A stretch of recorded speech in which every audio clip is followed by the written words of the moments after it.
नमस्कार, आप सभी का स्वागत है हमारे YouTube channel Pradyumna Shukla and Shukla classes. आज हम पढ़ेंगे कक्षा 12 की फिजिक्स फर्स्ट का इकाई 1। इसका नाम है स्थिर वैद्युतिकी। इसके अंतर्गत आप पहला चैप्टर पढ़ेंगे, लेसन 1 वैद्युत क्षेत्र तथा आवेश। अब हम जानेंगे सबसे पहले कि स्थिर वैद्युतिकी क्या होता है। सबसे पहले हमें जो इकाई 1 है उसका नाम है स्थिर वैद्युतिकी, अंग्रेजी में इसको कहते हैं इलेक्ट्रोस्टैटिक्स। हम जानेंगे कि स्थिर वैद्युतिकी होती क्या है। तो स्थिर वैद्युतिकी भौतिक विज्ञान की वह शाखा जिसके अंतर्गत उन वस्तुओं का अध्ययन किया जाता है। भौतिक विज्ञान के अंतर्गत ऐसी वस्तुएं जिन पर आवेश का मान स्थिर होता है उसे स्थिर वैद्युत विज्ञान या स्थिर वैद्युतिकी कहते हैं। स्थिर वैद्युतिकी भौतिक विज्ञान की वह शाखा जिसमें ऐसी वस्तुओं का अध्ययन किया जाता है जिसमें आवेश का मान स्थिर रहता है, स्थिर विज्ञान या स्थिर वैद्युतिकी कहलाता है। अब हम पढ़ेंगे वैद्युत क्षेत्र तथा आवेश के बारे में। लेसन 1 हमारा है वैद्युत क्षेत्र तथा आवेश, इसको कहते हैं इलेक्ट्रिक फील्ड एंड चार्ज। अब हम सबसे पहले जानेंगे कि आवेश क्या होता है। आवेश को अंग्रेजी में कहते हैं चार्ज। जब आवेश का मतलब होता है जब दो भिन्न भिन्न वस्तुओं को परस्पर आपस में रगड़ा जाता है तो उनमें से प्रत्येक हल्की वस्तु को अपनी ओर आकर्षित करता है या करने का प्रयास करता है। इस गुण को ही आवेश कहा जाता है। जब दो भिन्न भिन्न वस्तुओं को परस्पर आपस में रगड़ा जाता है तो उनमें से हल्की वस्तु को अपनी ओर आकर्षित करता है या करने का प्रयास करता है, उसे हम वैद्युत आवेश कहते हैं। फॉर एग्जाम्पल, जैसे आप एक कंघे को लेकर के एक कंघा लेकर के अपने बालों को खींचते हैं। उसके बाद आप उसके कागज के छोटे छोटे टुकड़े करें, फिर उसके बाद उस कंघे को छोटे छोटे टुकड़ों के पास ले जाएंगे तो टुकड़े जो है कंघे में चिपकने का प्रयास करते हैं या तो चिपकते हैं। ये होता है आवेश का एग्जाम्पल। आवेश दो प्रकार का होता है। आवेश जब इसकी परिभाषा लिख सकते हैं, जब भिन्न भिन्न दो वस्तुओं को परस्पर आपस में रगड़ा जाता है तो उनमें से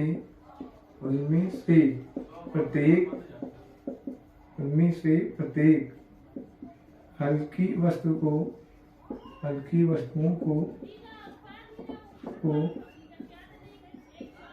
अपनी ओर आकर्षित करता है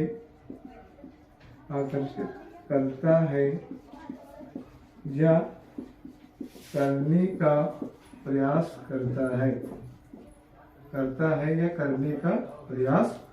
करता है इस गुण को ही आवेश कहा जाता है।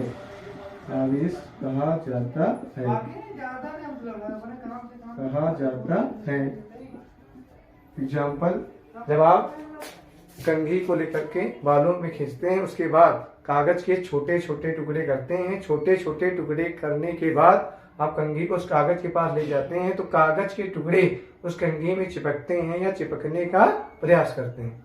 अब हम पढ़ेंगे आवेश के प्रकार।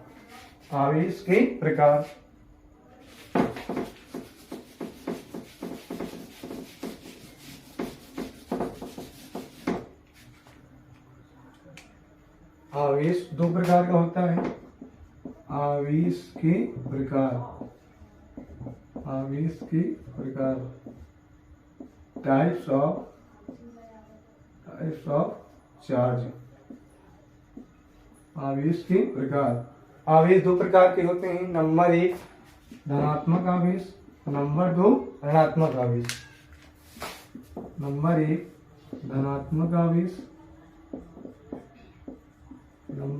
धनात्मक आवेश, इसको अंग्रेजी में कहते हैं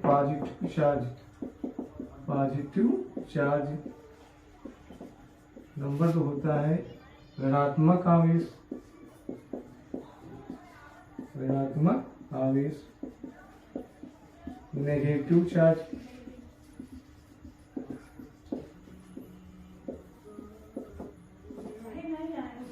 धनात्मक आवेश। आवेश दो प्रकार का होता है, नंबर 1 धनात्मक आवेश, नंबर 2 ऋणात्मक आवेश। हम जानते हैं कि धनात्मक आवेश होता क्या है।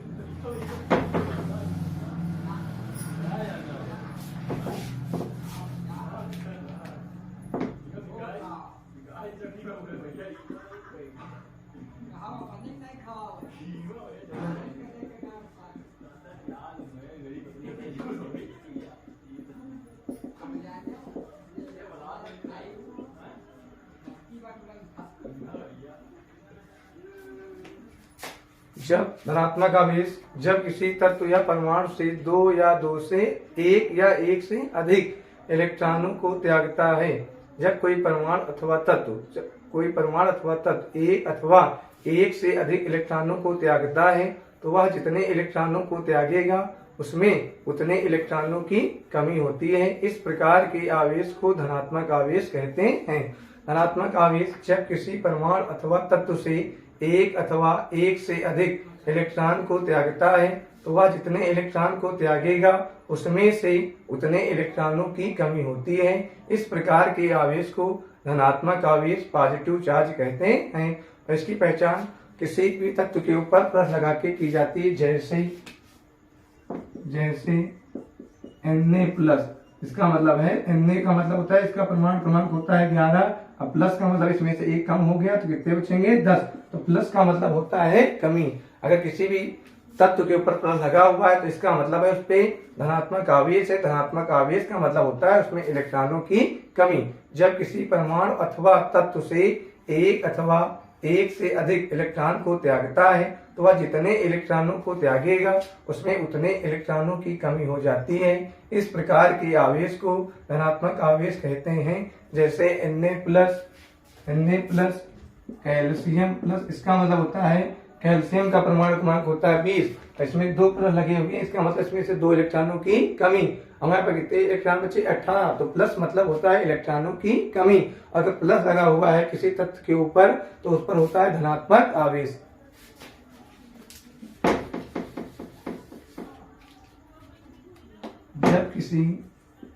जब किसी परमाणु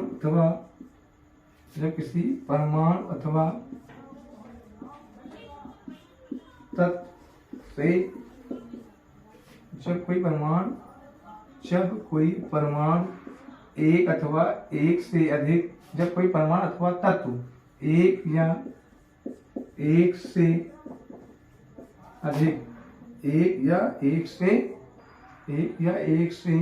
अधिक इलेक्ट्रॉनों को त्यागता है तो उसमें उतने इलेक्ट्रॉनों की कमी होती है।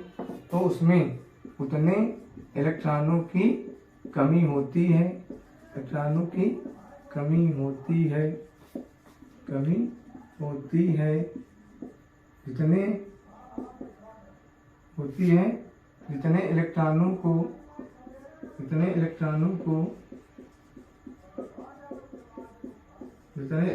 को वह तत्व त्यागता है। इस प्रकार के आवेश को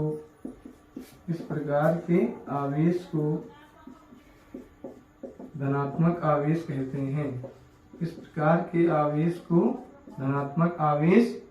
कहते हैं। जैसे Na+,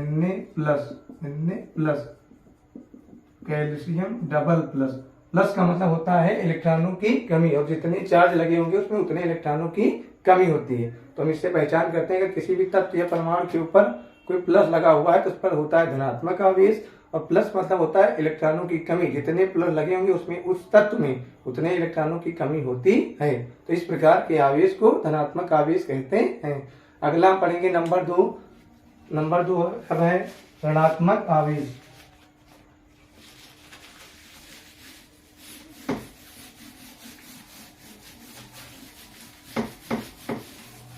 नंबर 2 पढ़ेंगे ऋणात्मक आवेश।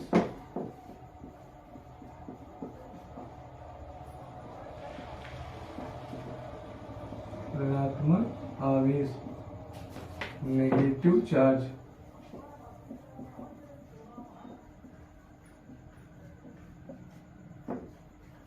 जब कोई परमाणु अथवा तत्व एक अथवा एक से अधिक इलेक्ट्रॉनों को ग्रहण करता है तो वह जितने इलेक्ट्रॉनों को ग्रहण करेगा उसमें उतने इलेक्ट्रॉनों की वृद्धि होती है। इस प्रकार के आवेश को ऋणात्मक आवेश कहते हैं। जब कोई परमाणु अथवा तत्व एक अथवा एक से अधिक इलेक्ट्रॉन को ग्रहण करता है तो उसमें उतने इलेक्ट्रॉनों की वृद्धि होती है जितने इलेक्ट्रॉनों को ग्रहण करता है, और इस प्रकार के आवेश को ऋणात्मक आवेश कहते हैं। जैसे फॉर एग्जाम्पल, जब कोई परमाणु जैसे Cl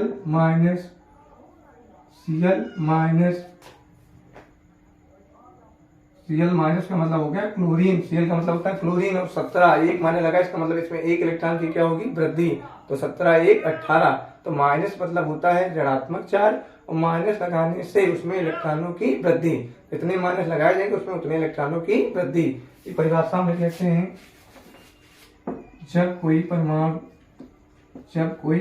अथवा तत्व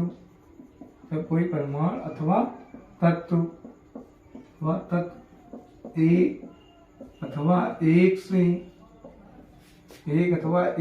से अधिक इलेक्ट्रॉनों को ग्रहण करता है तो उसमें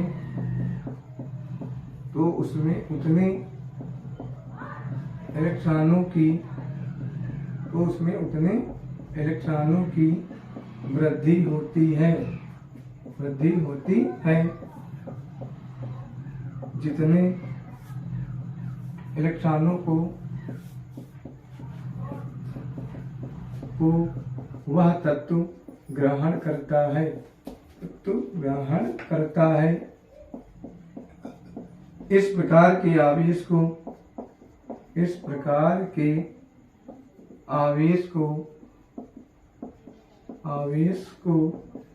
ऋणात्मक आवेश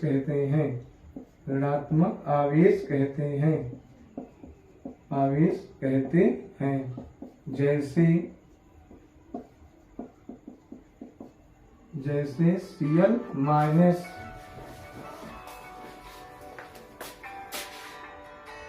जैसे Cl माइनस, माइनस का मतलब होता है, Cl मतलब होता है क्लोरीन, इसके ऊपर एक माइनस लगा हुआ है, इसका मतलब इस पे एक इलेक्ट्रॉन की वृद्धि। अगर 2 लगे होंगे तो 2 इलेक्ट्रॉन की वृद्धि। माइनस का मतलब होता है जितने चार्ज लगे होंगे उस तत्व में उतने इलेक्ट्रॉनों की वृद्धि होती है, और इसकी पहचान की जाती है कि किसी भी तत्व के ऊपर माइनस निशान लगा हुआ है तो उस पर ऋणात्मक आवेश होता है। जब कोई परमाणु अथवा तत्व एक अथवा एक से अधिक इलेक्ट्रॉनों को ग्रहण करता है तो उसमें उतने इलेक्ट्रॉनों की वृद्धि होती है जितने इलेक्ट्रॉनों को वह ग्रहण करता है। इस प्रकार के आवेश को ऋणात्मक आवेश कहते हैं। जैसे Cl माइनस NO3 माइनस, मतलब अगर जिसपे माइनस चार्ज लगा हुआ है तो कौन सा आवेश कहलाएगा, ऋणात्मक आवेश।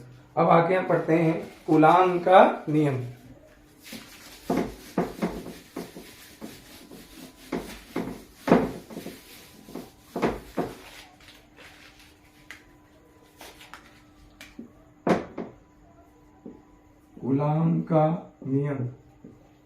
कूलाम का नियम इसको अंग्रेजी में कहते हैं coulombs law.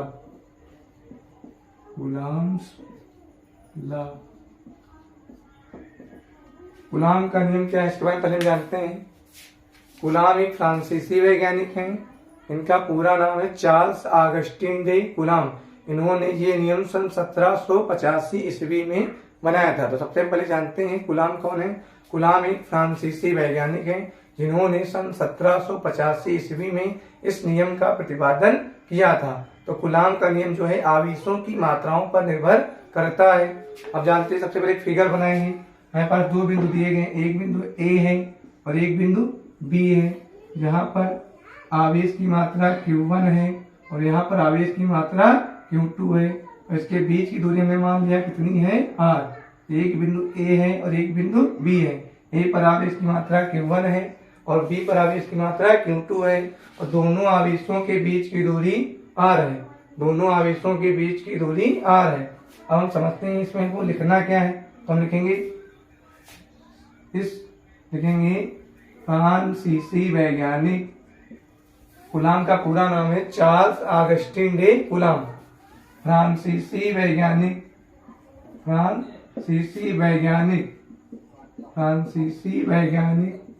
Charles Augustin day coulomb, Charles Augustin day coulomb. फ्रांसीसी वैज्ञानिक चार्ल्स ऑगस्टिन डे कूलाम ने सन 1785 ईस्वी में अपने प्रयोगों के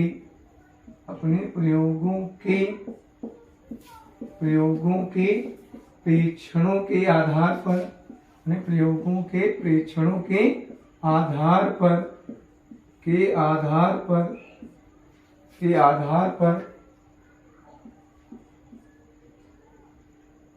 पर दो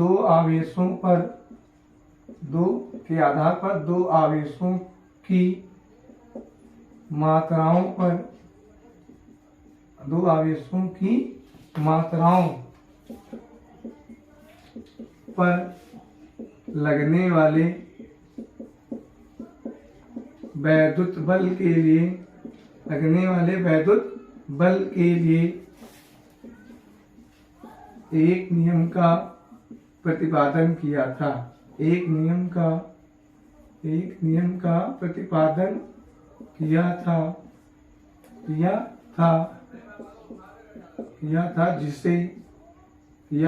नियम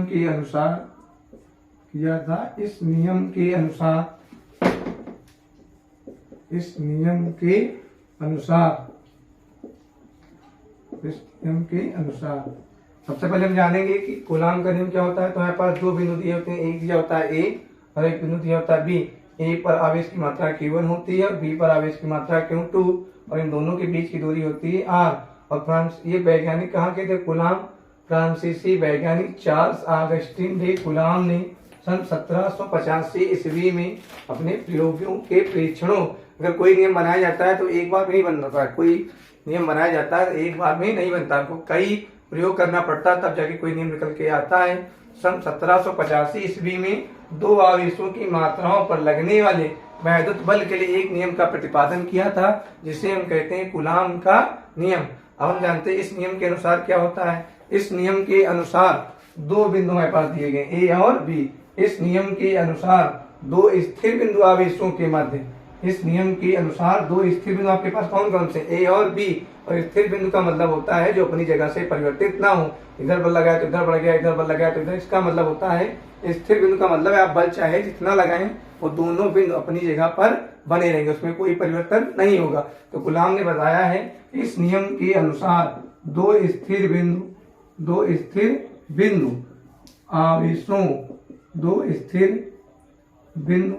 आवेशों के मध्य, दो स्थिर बिंदु आपके पास कौन कौन से? A और B। उन पर आवेश क्या है? Q1 और Q2। दो स्थिर बिंदु आवेशों के मध्य लगने वाला आकर्षण एवं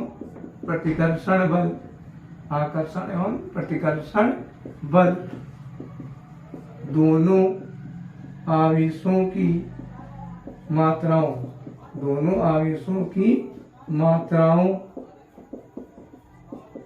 के गुणनफल, दोनों आवेशों की मात्राओं के गुणनफल के अनुक्रमानुपाती होता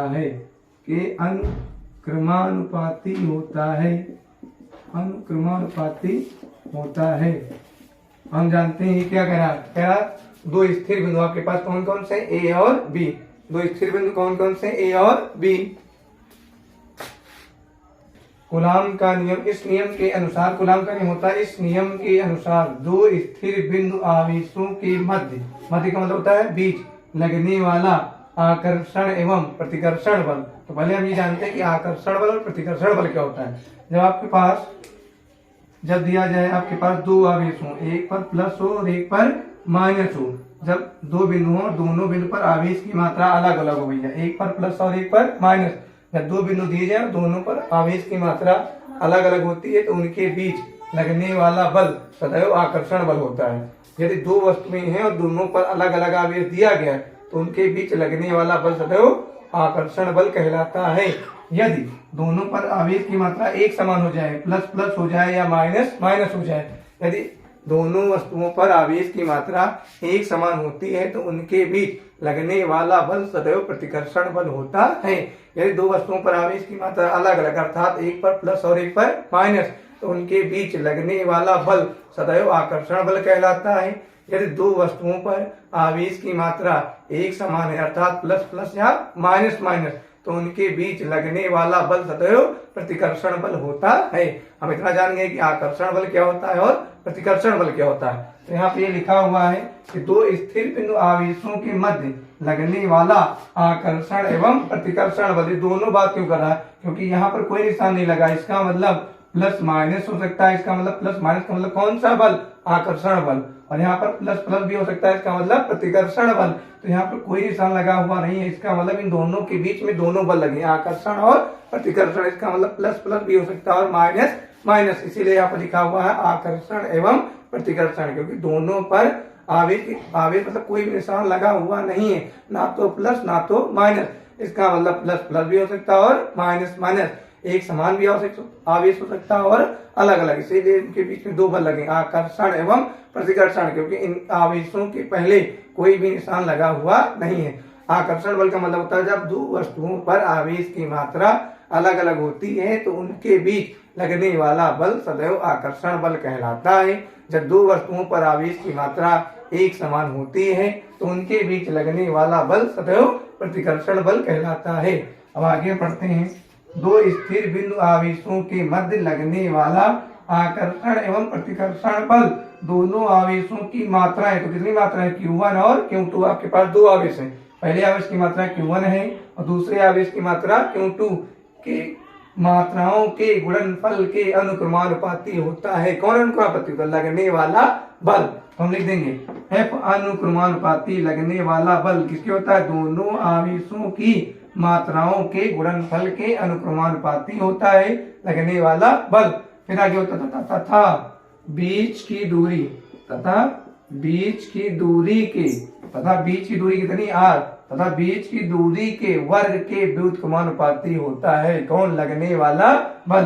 तो बल लगने और व्युत्क्रमानुपाती को मतलब होता है 1/1 अगर व्युत्क्रमानुपाती की बात करता है जिसके लिए तो उसको हम रखते हैं 1/, में तो कह रहा है बीच की दूरी के वर्ग के व्युत्क्रमानुपाती होता है, लिख सकते हैं तथा बीच की दूरी, तथा बीच की दूरी स्मॉल r के वर्ग के व्युत्क्रमानुपाती होता है, व्युत्क्रमानुपाती होता है, व्युत्क्रमानुपाती होता है।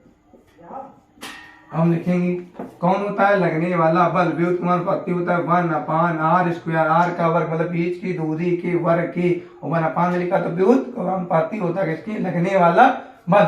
अब आपके पास एक समीकरण ये और एक समीकरण ये, अगर दो समीकरण दी जाती है दोनों में कोई एक चीज मिल जाए तो हमको मिल रहा, क्या मिल रहा, दोनों में मिल रहा है बल, लगने वाला बल। और जब दोनों में कोई एक चीज मिलती है तो हम दोनों समीकरणों को क्या करते हैं, मिला देते हैं या फिर उनकी तुलना कर देते हैं, क्योंकि उन दोनों में कोई एक चीज कॉमन है। और जब कोई आप दो समीकरण लेते हैं उनमें कोई एक चीज कॉमन होती है तो हम उनकी कर देते हैं तुलना या फिर उनको मिला देते हैं। तो इन दोनों समीकरणों में एक चीज पाई जाती है, लगने वाला बल। हम लिख देंगे कि इन दोनों समीकरणों को मिलाने पर, इन दोनों समीकरणों को मिलाने पर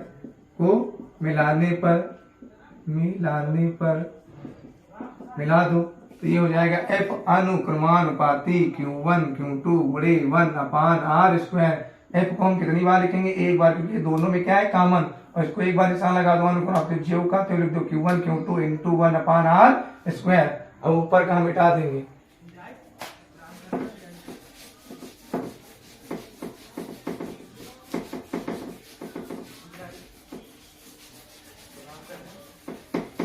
अब ये हो गया, दोनों समीकरणों को हमने मिला दिया, तब इसका गुणा कराओ तो हो जाएगा एफ अनुक्रमानुपाती Q1 Q2, 1 से गुणा करेंगे तो Q1 Q2 बटे में क्या लिखा आर स्क्वायर। अब आपको पता है अगर आप कोई भी डेरिवेशन सॉल्व करते हैं तो उसमें अनुक्रमानुपाती जब व्युत्क्रमानुपाती का निशान आता है तो उसको हटाना पड़ता है, और उसको हटाने के लिए उसकी जगह पर हमको एक कांस्टेंट वैल्यू जोड़नी पड़ती है। और कांस्टेंट वैल्यू क्यों जोड़ा जाता है, तो कांस्टेंट वैल्यू इसलिए जोड़ी जाती है जिससे हमारी समीकरण का मान संतुलित रहे, क्योंकि आप जब कुछ हटाते हैं तो उसकी जगह पर आपको कुछ मान जोड़ना पड़ता है। तो आप यहाँ पे हटाते हैं अनुक्रमानुपाती का निशान, अगर आप अनुक्रमानुपाती का निशान हटा रहे हैं तो इसकी जगह पर जोड़ेंगे कांस्टेंट। और कांस्टेंट क्यों जोड़ा जाता है ये भी हम जान लें। कांस्टेंट इसलिए जोड़ा जाता है जिससे उस समीकरण का मान संतुलित रहे, और सभी जगहों पर सभी कांस्टेंट अलग अलग जोड़े जाते हैं अकॉर्डिंग टू कंडीशन।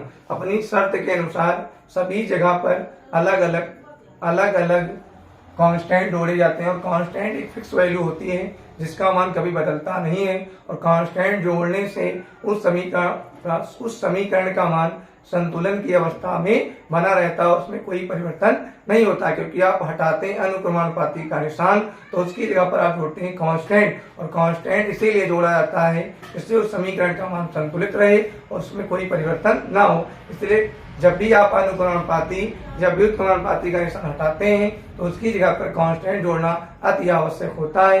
यदि आप कांस्टेंट नहीं जोड़ेंगे तो उस समीकरण का मान संतुलन की अवस्था में नहीं रहेगा। और आप कांस्टेंट ही जानते हैं कि सभी डेरिवेशन में सभी जगहों पर अलग अलग कांस्टेंट जोड़ा जाता है, तो यहाँ पर भी कांस्टेंट जोड़ेंगे। और जब व्युत्क्रमानुपाती का निशान हटाया जाता है तो उसकी जगह पर लगाया जाता है बराबर, और जब बराबर लगाएंगे तो अब देखो एफ ये यहाँ पे लगा दिया बराबर। अब जब अनुक्रमानुपाती का निशान हटाएंगे तो उसकी जगह पर हम जोड़ते हैं कांस्टेंट, और यहाँ पर जोड़ा जाएगा कांस्टेंट 1/4 पाई एप्सिलॉन नॉट के।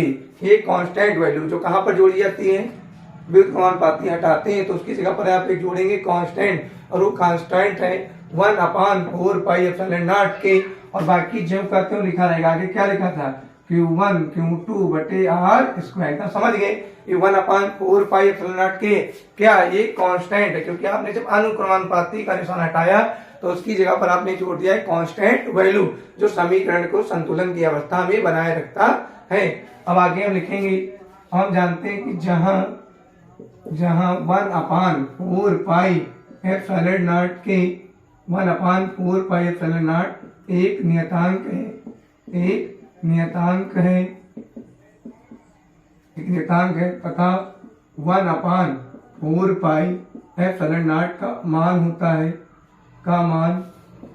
9 गुणे 10 की पावर 1/4 पाई एप्सिलॉन नॉट का मान 9 गुणे 10 की पावर 9 कूलम स्क्वायर प्रति न्यूटन डैश मीटर होता, कूलम स्क्वायर प्रति न्यूटन डैश मीटर स्क्वायर होता है। इसके पहले हम लिखेंगे कि एफ यदि माध्यम के का मतलब होता है माध्यम का परावर्तन। यदि माध्यम निर्वात अथवा वायु में रखा हो, यदि माध्यम निर्वात अथवा के का मतलब होता है माध्यम, तो माध्यम हमारे पास कोई भी हो सकता है, निर्वात हो सकता है, वायु हो सकता है, जल हो सकता है, कांच हो सकता है। लेकिन हमने यहाँ पे माना है, कूलम ने माना है कि जो माध्यम है ये निर्वात अथवा वायु में रखा है। और निर्वात मीन्स होता है निर माने नहीं, वात माने वायु, जहाँ पर वायु ना पाई जाए अर्थात अंतरिक्ष। और अंतरिक्ष कहाँ पर पाया जाता है, ये पृथ्वी से 64 मीटर दूर 64 मील की ऊंचाई पर जो क्षेत्र पाया जाता है उसको हम कहते हैं अंतरिक्ष। और अंतरिक्ष में वायु नहीं पाई जाती है। तो हम यहाँ पर लिखेंगे यदि माध्यम निर्वात अथवा वायु में हो तो हम रखते हैं k बराबर 1। यह k बराबर 1, क्या k का मतलब होता है माध्यम, और हमारा माध्यम कहाँ पर स्थित है। और ये भी जान लो कि 1 क्यों रखेंगे, अगर हमारा माध्यम निर्वात अथवा वायु में ही है तब हम रखेंगे k का मान। यदि हमारा माध्यम बदलता है तो k का मान भी बदल सकता है। ये ओनली 1 सिर्फ किसके लिए होता है, निर्वात अथवा वायु के लिए। अगर माध्यम बदलेगा तो उसका मान भी बदल जाएगा। और माध्यम का मतलब होता है k, और k बराबर यहाँ पर 1 रखा जाता है क्योंकि कूलम ने माना है कि हमारा माध्यम यदि निर्वात अथवा वायु में स्थित है तो k बराबर 1 रख सकते हैं, और अगर माध्यम बदलता है तो k का मान भी बदल सकता है। इसलिए k का मान सभी जगह पर 1 नहीं रखा जाएगा। k का मान तभी 1 रखा जाएगा जब हमारा माध्यम निर्वात अथवा वायु में उपस्थित होगा। यदि माध्यम बदलता है तो k का मान भी बदल सकता है। इसीलिए हम रखेंगे k बराबर 1, क्योंकि हमने माना है कि हमारा माध्यम कहाँ रखा है, निर्वात अथवा वायु में। तो भैया रखो f बराबर 1/4 पाई एप्सिलॉन नॉट। k की जगह कितना हो गया 1, और ये हो गया Q1 Q2 बटे r स्क्वायर। अब ये आ जाएगा f बराबर 1 से गुणा करेंगे तो रहेगा 1/4 पाई एप्सिलॉन नॉट, और ये रहेगा Q1 Q2 बटे r स्क्वायर। Q1 Q2 बटे r स्क्वायर। अब देखो हमने बताया था कि 1/4 पाई एप्सिलॉन नॉट का मान होता है 9 × 10 की पावर 9। तो एक कांस्टेंट वैल्यू इसकी जगह पे मान रखा जाएगा। तो रख दो, इसका मान होता है 1/4 पाई एप्सिलॉन नॉट का मान होता है 9 × 10 की पावर 9 कूलम स्क्वायर प्रति न्यूटन डैश मीटर स्क्वायर होता है। 1/4 पाई एप्सिलॉन नॉट बराबर होता है 9 × 10 की पावर 9 कूलम स्क्वायर प्रति न्यूटन डैश मीटर स्क्वायर, क्योंकि ये कांस्टेंट वैल्यू है, इसका अपेक्ष मान होता है, ये बदलता नहीं है। तो रख दो f बराबर, इसकी जगह पे आप रखेंगे कितना 9 × 10 की पावर 9, बाकी Q1 Q2 बटे r स्क्वायर। यह गया कूलम का नियम, दो बिंदु आवेशों के मध्य लगने वाला कूलम का नियम। और आप यहाँ निकाल लेते बल, और बल का मात्रक सदैव क्या होता है, न्यूटन। यह आ गया हमारे पास कूलम का नियम। आप लोग इतना समझ गए होंगे। कोई भी समस्या है तो कमेंट में लिख के बता सकते हैं। इसी तरह के वीडियो देखने के लिए हमारे चैनल प्रथम शुक्ला एंड शुक्ला क्लासेज को सब्सक्राइब करें और बेल आइकन दबाएं, जिससे आपके पास अगर हम कोई वीडियो डाउनलोड करें तो आपके पास तुरंत नोटिफिकेशन आ जाए। और इस तरह के वीडियो पढ़ने के लिए हमारे चैनल को ज्यादा से ज्यादा शेयर करें और सब्सक्राइब करें। और कुछ भी समझ में ना आए तो कमेंट में लिख करके बता सकते हैं। धन्यवाद।